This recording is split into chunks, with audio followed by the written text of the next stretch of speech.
जय श्री कृष्णा।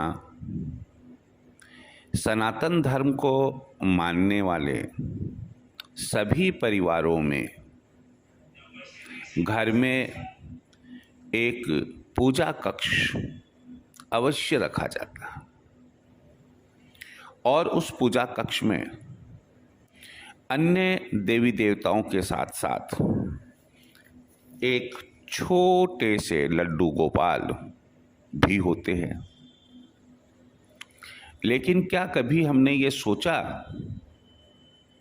कि ये जो छोटे से दिखने वाले लड्डू गोपाल, इनका हमारे परिवार से क्या संबंध है? हमारे परिवार पर इनकी कृपा दृष्टि कैसे रहती है? हमें इनके संबंध में किन किन बातों को ध्यान में रखना चाहिए?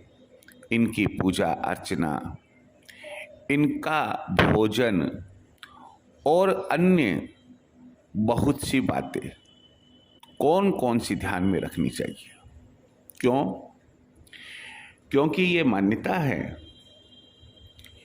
कि जो लड्डू गोपाल है, जो भगवान कृष्ण का बाल रूप है, जो हमने अपने घर में स्थापित कर रखा है, वे हमारे घर के, हमारे परिवार के एक सबसे छोटे सदस्य, एक सबसे छोटा बच्चा है।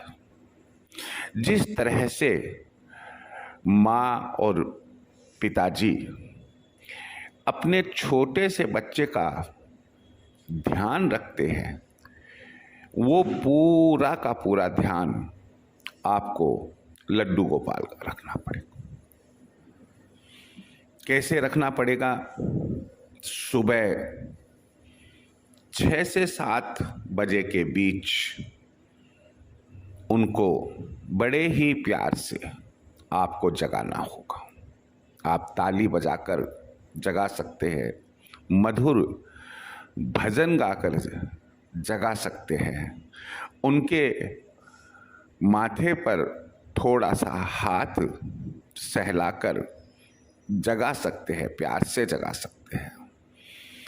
प्यार से जगाने के बाद में आप उनको बहुत अच्छे से स्नान कराएं। स्नान में आप जैसी श्रद्धा हो, दूध है, घिरत है, दही है, गंगा जल है,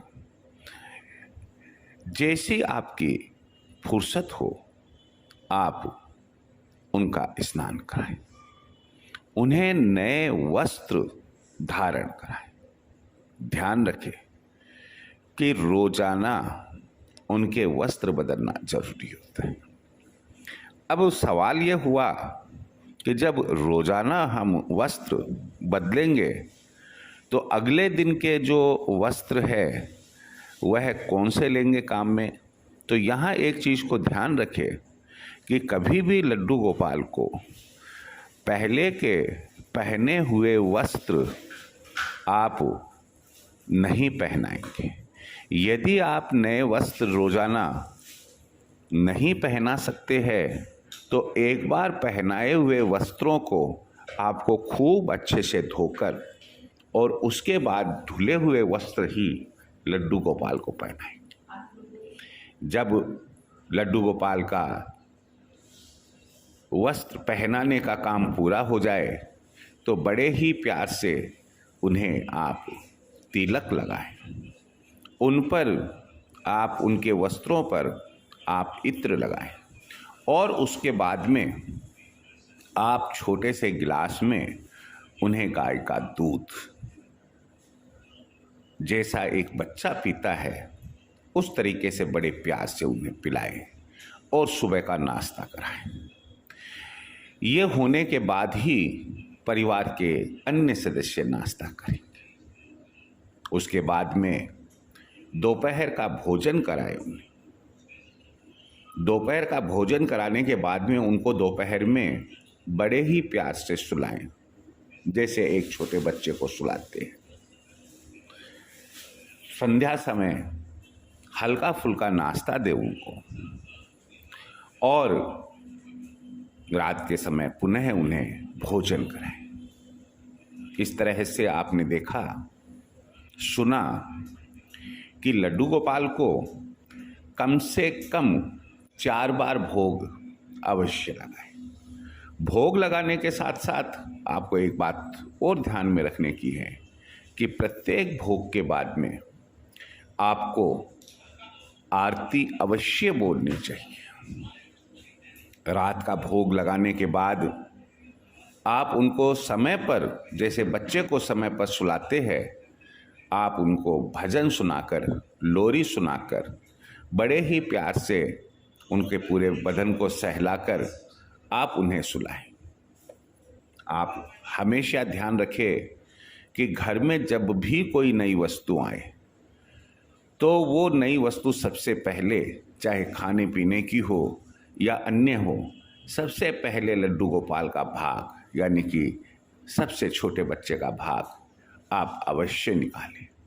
आप जैसे घर में आम लेकर आए, केले लेकर आए, मिठाई लेकर आए, घर में खीर बनी, हलवा बना, चूरमा बना, जलेबी, दूध आप खा रहे हैं, तो सबसे पहले आप लड्डू गोपाल के लिए उसमें से यह भोग अवश्य निकालें। जब कभी आप बाजार जाए और आपको छोटे छोटे खिलौने बच्चों वाले मिलते हैं, तो आप अपने लड्डू गोपाल के लिए खिलौने भी खरीद कर लेकर आवें। अगर कोई अन्य चीज़ जो बच्चों को पसंद होती है, आप उनके लेकर आए। सावन मास में झूला लगता है, आप उनके लिए एक झूला भी लेकर आए, आप उनको झूला खिलाएं। कहने का आशय ये है कि जिस तरह से छोटे बच्चे को आप प्यार करते हैं, जिस तरह से छोटे बच्चे का आप ध्यान रखते हैं, ठीक वैसे ही आपको अपने लड्डू गोपाल का ध्यान रखना पड़ेगा। आप घर के बाहर जा रहे हैं, सुबह जाकर शाम को वापस आ रहे हैं, कोई बात नहीं है, उनको बोलकर जाइएगा कि देख भाई, हम थोड़ा किसी काम से जाकर आ रहे हैं, घर के ताले की 2 चाबी रखे, एक चाबी उनके पास में छोड़ कर जाए और उनको कहें कि देखो ये घर की चाबी है, आपको घर का ध्यान रखना। लेकिन कभी मान लीजिएगा आप 1 से अधिक दिनों के लिए बाहर जाते हैं, तो बच्चे को आप घर में बंद करके ना जाएं। क्यों? कि कभी भी बच्चा अकेला नहीं रह सकता है। अब अकेला रहेगा तो उसको सुबह कौन उठाएगा, कौन नाश्ता कराएगा, कौन स्नान ध्यान कराएगा, कौन धूप अगरबत्ती लगाएगा, पूजा आरती करेगा, कौन दोपहर का भोजन कराएगा, शाम का नाश्ता कराएगा, रात का भोग लगाएगा और उसके बाद में उनको सुलाएगा। ऐसे में अब हमारे पास में केवल 2 ही रास्ते रह गए।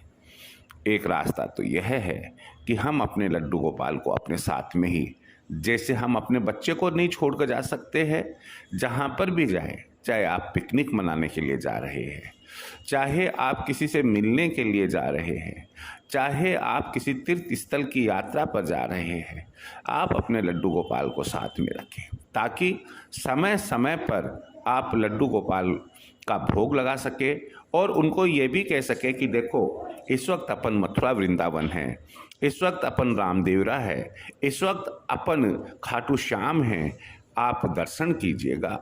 आप भी देखो, देखो कितना अच्छा वातावरण है, कितने भक्त लोग आए हुए हैं और आनंद लो।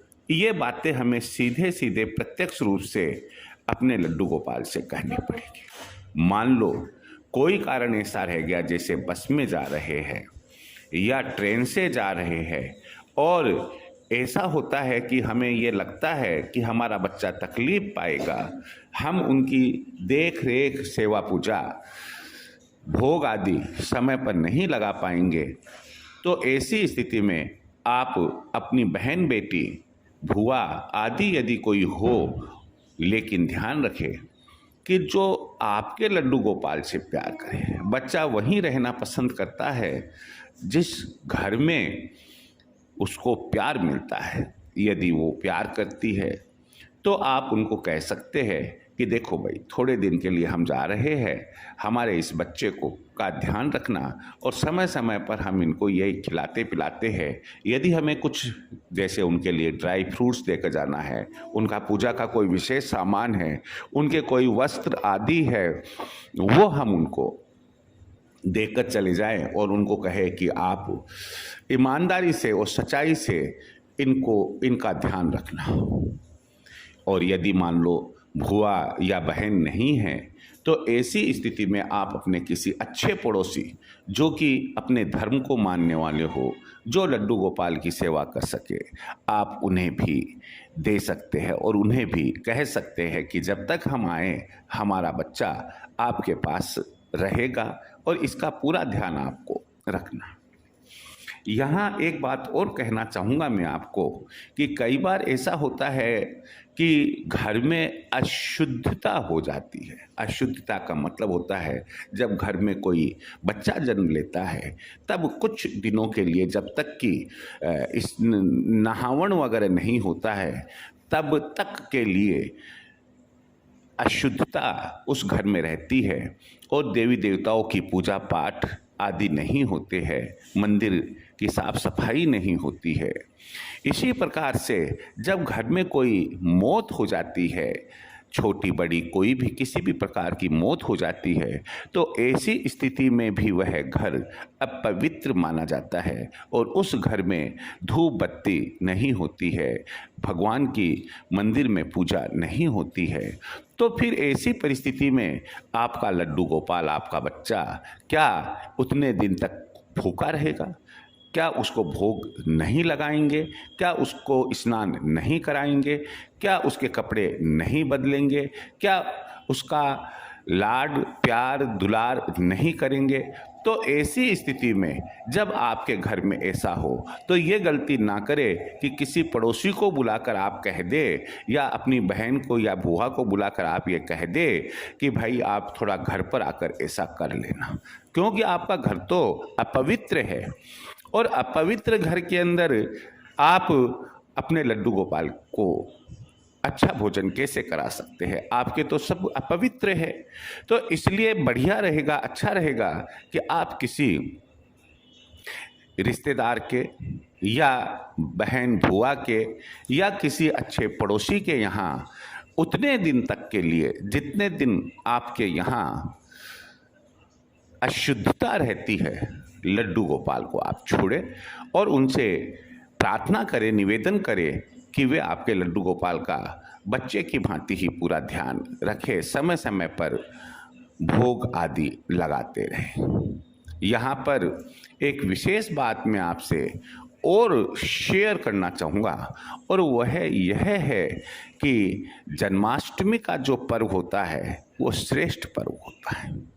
जब भगवान कृष्ण का जन्म हुआ और लड्डू गोपाल भगवान कृष्ण के ही बाल रूप है, तो यदि आप घर में अभी तक भी लड्डू गोपाल की मूर्ति नहीं ला पाए हैं तो आप जन्माष्टमी के दिन घर में लेकर आए। इस तरह से मैंने बहुत ही संक्षेप में आपको लड्डू गोपाल की सेवा के महत्व के बारे में जानकारी दी है। ध्यान रखिएगा, जिस घर में लड्डू गोपाल होते हैं वहाँ पर किसी भी प्रकार की शारीरिक, मानसिक, आर्थिक, सामाजिक, गृहस्थ की अन्य कोई समस्या नहीं आती है। बस शर्त यही है कि आप लड्डू गोपाल को उतना ही स्नेह दें, उतना ही प्यार दें जितना कि आप अपने बच्चों को प्यार दुलार देते हैं। अगर आप अपने बच्चे के लिए खिलौने वाली बंदूक लेकर आते हैं तो एक बंदूक आपको लड्डू गोपाल के लिए भी लानी है। अगर आप बच्चे के लिए गेंद लेकर आते हैं तो एक गेंद उनको भी खेलने के लिए लाकर देनी है।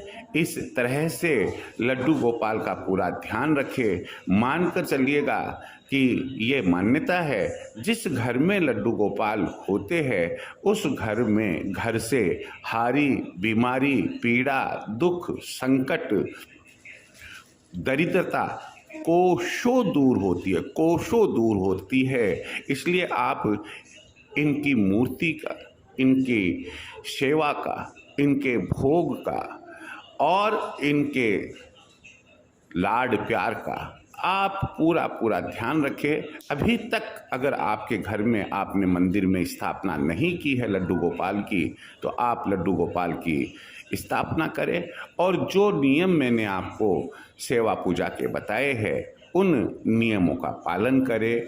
मुझे उम्मीद है कि आपका जीवन सुखमय और निरोगी रहेगा। जय श्री कृष्ण।